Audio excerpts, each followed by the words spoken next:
from Assistant Commissioner of Police, Suzette Anderson.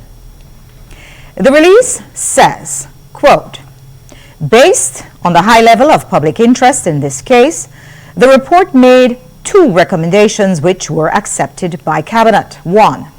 The recommendation moving forward is that an independent investigation be conducted in relation to this incident. 2. That none of the police officers assigned to this inquiry be allowed to make any statement to the media or within the public domain in order to safeguard the integrity of the said inquiry in the event that the matter is addressed in a court of law. Cabinet agreed to refer the recommendations to the Attorney General for legal guidance on how best to give full effect to this recommendation. Considering the fact that the evidence, as disclosed in the inquiry report, does not in any way implicate Commissioner of Police Dr. Richard Rosado, Cabinet has requested that his leave of absence be discontinued and that he return to active duty effective immediately. End quote. Now, there's a lot to unpack, and we have our news director, Jules Vasquez, in studios to share his analysis. Jules, welcome again. Jules, you should be jumping for joy. You were the first to have requested and called for an independent investigation with the Prime Minister. Yes, I should be, but I'm not. Okay. I made that What's your recommendation on, I made that recommendation on or about September 3rd on this channel or on the Beef, one of them. And we are now dealing with 27 days later. The Minister of Home Affairs supported the call on or about September 5th. It is 25 days since that time. The effluxion, the passage of time is consequential. Why wait 25 days to do what was staring you in the face? So, that's my first issue. It's too late because recall will have slipped, momentum has been lost, and also, this is the critical point, the release that you just read makes no mention of any surveillance videos. That is the critical piece of evidence here, because police officers, regrettably, who are trying to protect their career, cannot be relied upon to testify against their boss, whether it be their commander or the commissioner of police. They cannot be relied upon to do that. They're protecting their professional careers. Very difficult. That is why the video surveillance that we are seeing there in terrible zoomed in graining, that is why that is critical. The release, the most glaring omission is that there's no mention of any surveillance video of the era, even if to say the investigator has reviewed it and based upon that has called for an independent investigation. Remember, the prodding for an independent investigation is because we believe police are involved, and police cannot investigate themselves. So it becomes a matter of great concern that there is no mention of the surveillance video in there. And I am verily concerned that this footage is not in the hands of investigators, that it does not exist for the investigators to access. I'm going to be very specific. On August 22nd, the abduction happened. Police, in the proper conduct of their duties, on the 23rd and the 24th, reached out to get that surveillance video from the various government ministries in the area. That following week, the commissioner traveled. At some point in there, the investigation was shut down and nobody was able to, nobody knew where the footage was. I am concerned that I want to know. I want a statement. Where is the footage? Why is the Prime Minister saying, I haven't seen it? Why is the acting commissioner, Bart Jones, saying, I haven't seen it? The only person who has said he has seen it, apart in the original format, is Compal Rosado. Right. And he lied about what he had to see. I can't say what he saw, but the footage that I know the police had shows a police officer right there going over to look at it and ask what's happening with this abduction, and he was taken away. Don't we have an argument, though, on the other side of the coin to say that the police inquiry that was commissioned is something that was a part of due process, meaning that, yes, you were asking for an independent investigation, but we can't use that as something that literally was necessary to reach this place? No, I am saying the police investigation is wholly irregular. Right. Because who is the Prime Minister to make any evidential assessment?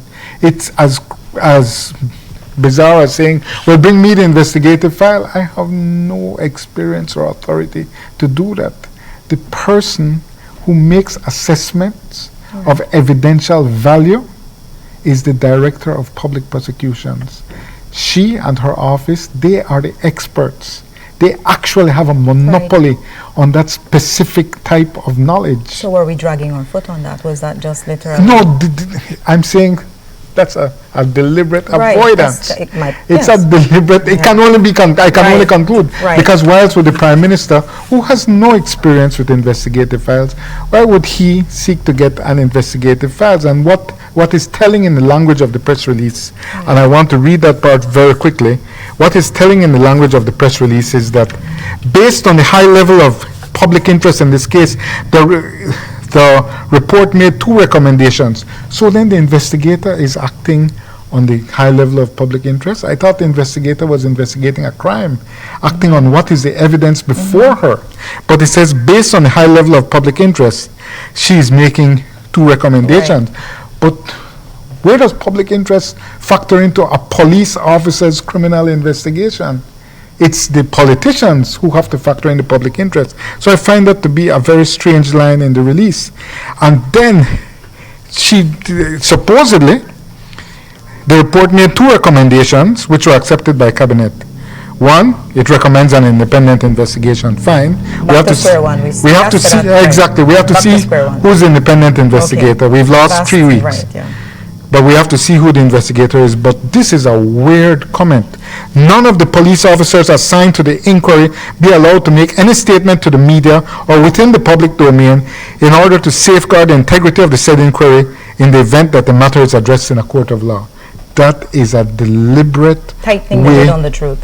Yes, because police officers in the normal course cannot speak in the public. So why would you make such a clear delineation or a clear declaration that no public statement can be made? It's not like police officers, you can just walk up to them and they give interviews, but it suggests to me that they are concerned. There is a concern that loose lips sink ships.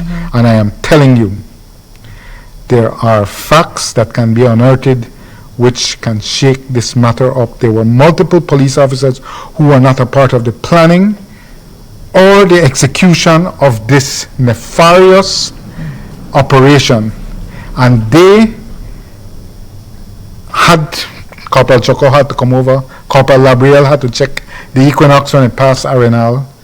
There were police officers who had to sign out the gun that Mr. Flowers got.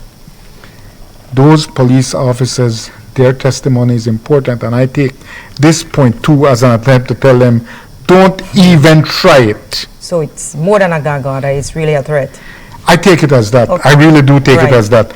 And I want to turn to this issue. The last paragraph says that it does not implicate in any way the Commissioner of Police, Dr. Richard Rosado. Was he questioned? Did the investigators question him? Because the abductee, the abductee named him. Fine. Mr. Budna is making it up. All right. However, did they check his phone? Because I am told that he may have well received communications on that night regarding this. I'm just saying, did they check his phone? It's a fair question, but I don't know that they did or did not. But I suspect it is difficult for an assistant commissioner of police to go to the fully, just on leave, commissioner of police and tell her, we need to check your phone here. That's not, I don't think that's within the realm of the possible. But Cabinet had requested that his leave of absence be discontinued and that he return to active duty. But you said 22 days ago, on September 8th, that he was on administrative leave. Then the Prime Minister said in the House he had chosen to go on leave, and now he's on leave of absence.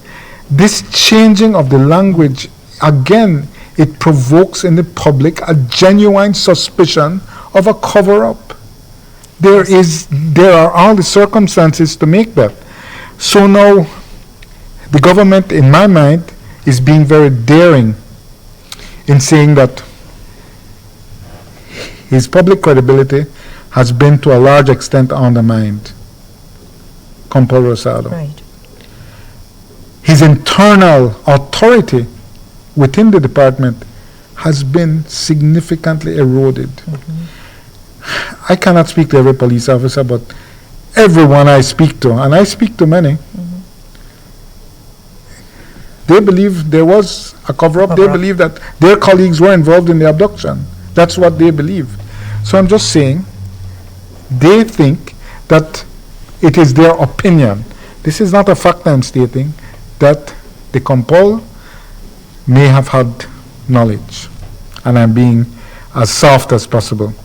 I am saying here, how do you bring this person back and expect him to be an authoritative figure when in the eyes of many in the rank and file And outside. and outside in the public, he is compromised? Remember, policing derives from legitimacy. The authority of the police to execute their duties derives from the public's acceptance that they are legitimate users of force. That's what legitimizes the police, the public confidence. If you don't have that, you're on a slippery slope. So now it's up to me, the government is just saying, we're not going to do about it. We're going to bring back Rosado. Is that what so-and-so said? Is that how we want to feel? Well, we're going to bring him back. Make us say we're going to do about it. So to me, it's very daring by the government, but they rarely lose in calculations. You know, it's a new style of governance that I see Mr. Trump is very effective at. We're going to do. We're going to get back? Okay, wait till you get pleased again. I really think that's the course the government is going. And what worries me also in there is that now this report will be sent to the Attorney General. Still not the DPP. I don't know why they have to send anything to the Attorney General. They will send it to the Attorney General to advise on how to go about appointing an investigator. I don't know that. So we're taking a bit of time again, because this is going to be another amount of time. No, in this time, hard drives could be even if the data was erased from the hard drive, it can still be recovered.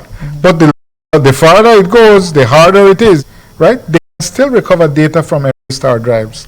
And I'm talking about the surveillance videos. So now, I find it strange that IG is a man known to take much legal advice himself. The Attorney General is a man known to seek advice from attorneys. So I'm how much longer will it take? My concern. I don't know if they're serious. Do they really need the AG to advise on how to go about appointing an independent investigator? Was this within the realm of what you had anticipated, though, Jules? Because how should the public read it? Because it seems that GOB is really protecting institution rather than wanting to get to the bottom of this. Oh yes, so without doubt. Wasn't this in the realm of what you had anticipated? What did you expect to have happened? That's fair. What did you expect? Indeed, I think that we couldn't have expected anything else.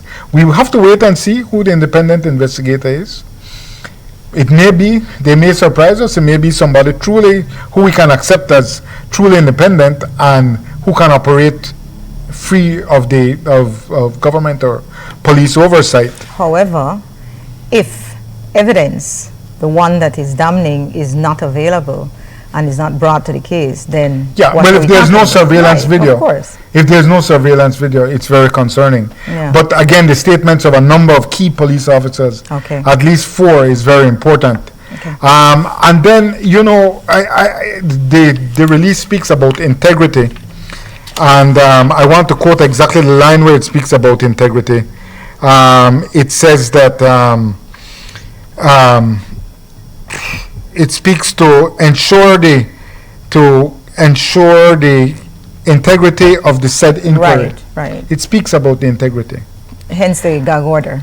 Well, why not have integrity and let the investigator come forward and speak to the public? Be She's an transparent. excellent, an expert police officer. Yeah. Why can't she have some type of press engagement? Obviously, she won't talk about what they know or don't know, but make yourself, if you want to show integrity. But I think integrity in that paragraph is just used as a word to try and enforce this illusion that keeping people quiet is the best thing, which we know is never the best thing. What concerns me also in there is that they speak about the alleged kidnapping. It's still being, so the investigation, the preliminary investigation is finished. Is it still an alleged kidnapping? The man is Gone. in Guatemala. He is gone. He's gone. He's gone. He's gone. He sent me a note from there yesterday. He's gone. He's gone. I don't think we have to call it an alleged abduction. We have video of him. Yes. Why? But I'm saying this language concerns me, right? Because it continues. You see the clear streaks of obfuscation, The right? language isn't even consistent, though. That's the part that's most concerning because it keeps changing. Indeed. And so if it's an alleged abduction, that is alleged. Did he then kidnap himself? Are we to believe that? No, sir. It's an abduction done with the involvement of police officers. That is what the evidence So shows. what are we calling out now at this stage in the game? I What are just we- want to avert to one more thing on Right. the language. Okay. One more thing, if you'll indulge me. It says, in relation to this incident, the press release says, in relation to, is this an incident? This is a crime, Yeah. my good people. This is a crime. I think we can say it's a crime. What concerns me is, again, this soft-shoeing language. I like, oh no, they take this thing serious, bets. A citizen is abducted in front of a police station and secreted across to Guatemala. And accusing no less than the commissioner and Yes. the police officers. So, Right. indeed. Indeed.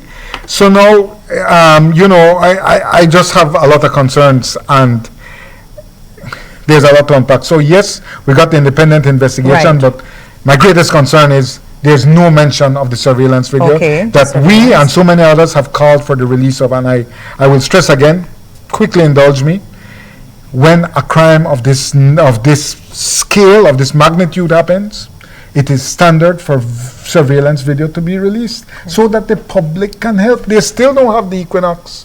They still do not have the Chevy Equinox, and you know why they don't have it? Because they did not ask the community to help. See something, say something is the mantra for the community being engaged. They don't want anybody to say anything. They don't want anyone to say anything. If they wanted to, they would have released the video. On the first day, they got the video on Saturday or Sunday, 23rd or 24th of August. Nobody. 7 weeks later, no one is talking about it. What are we asking for at this stage? We have to wait and see who the independent Okay. investigator is. Okay. But what we are asking for is, I need a discussion of where the video is. Okay. Also, I would like to see the report, but I'm saying that the public needs a more comprehensive understanding of what is in the report than a press release from the cabinet. I do not trust the cabinet to make any evidentiary assessment. I do not trust them. Do we need the DPP to be involved at this stage? I think, in my opinion, the DPP should have called for prosecution to be started. I understand the DPP cannot arrest or on their own investigate, but they can give the police directives. Maybe I'm living in a fantasy, but I think everyone can see a crime has been committed, and the commissioner of police is saying he has not watched this video. How interested can you be in the law and order of the life of a country, the prime minister and the acting commissioner, Right. when they have not made it a point to watch the video? So It's very concerning. Jules, thank you. Thank you for joining us. Thank you for keeping on top of all of this. And I'm sure that in the days to come, we'll have a little bit more to unpack. Yes, indeed. So, as you just heard, the government is being daring in bringing back the Commissioner of Police, Richard Rosado, after 22 days on administrative leave, as it was originally called. And that's because his credibility was brought seriously into question after the August 25th press conference to discuss his abduction, where there were several glaring inconsistencies in this presentation. Now, we don't ever repeat stories that are just 1 week old, but last week, Tuesday, we looked back at that press conference, which was a case study in deflection, evasions, and untruths.